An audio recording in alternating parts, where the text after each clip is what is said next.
Akan tetapi Gajah Mada melihat hal ini sebagai peluang untuk memaksa kerajaan Sunda takluk. Halo sob, ketemu lagi nih dengan gue, masih di channel seputar pengetahuan ya pastinya. Nggak pernah bosan kita membahas hal yang mengenai asal-usul kerajaan Majapahit sob. Nggak berasa udah di part 4-nya ya. Akan tetapi masih kurang lengkap nih sob. Yuk sebelum itu tekan tombol subscribe-nya dulu ya, agar gue lebih semangat lagi membahasnya.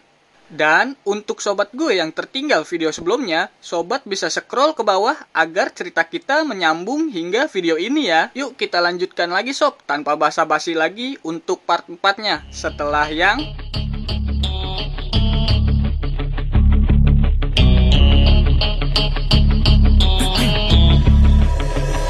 You have one shot on stage, what you got to play, generic drops for days, still the people wait. Pada tahun 1474, Ranawijaya mengalahkan Kertabumi dengan memanfaatkan ketidakpuasan umat Hindu dan Buddha atas kebijakan Bre Kertabumi serta mempersatukan kembali Majapahit menjadi satu kerajaan. Hal ini pun diperkuat oleh prasasti Trailoyapuri atau Jiu dan Petak. Ranawijaya mengaku bahwa pada tahun 1474 ia telah mengalahkan Kertabumi. Ranawijaya kemudian memindahkan ibu kota Majapahit ke Daha dan memerintah pada kurun waktu 1474 hingga 1498 dengan gelar Girindra Wardana hingga ia digantikan oleh Pati Udara.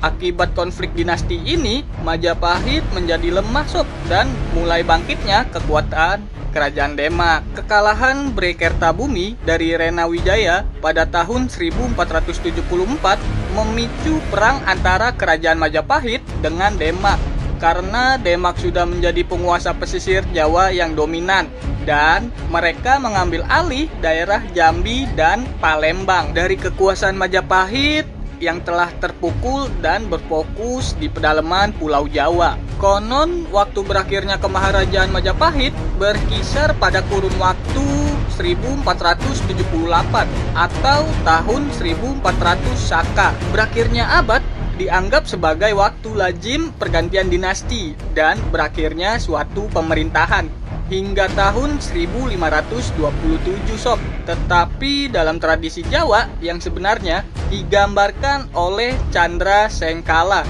atau kronograf.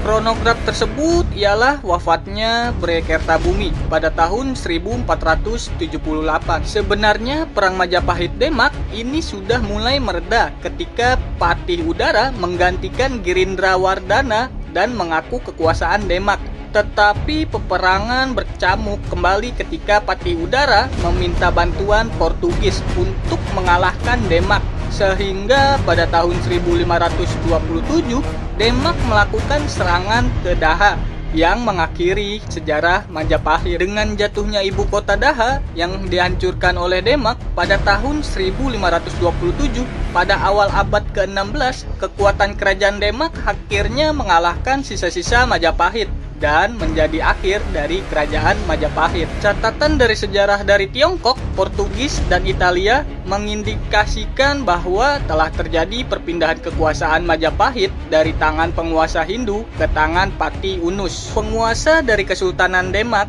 antara tahun 1518 dan 1521 Masehi. Sisa-sisa keluarga Majapahit keturunan Girindra Wardana kemudian melarikan diri ke daerah Penarukan, Blambangan yang hingga sekarang daerah Kabupaten Banyuwangi. Sejumlah besar abdi istana, seniman, pendeta, dan anggota keluarga kerajaan mengungsi ke Kepulauan Bali. Demak memastikan posisinya sebagai kekuatan regional dan menjadi kerajaan Islam pertama yang berdiri di tanah Jawa.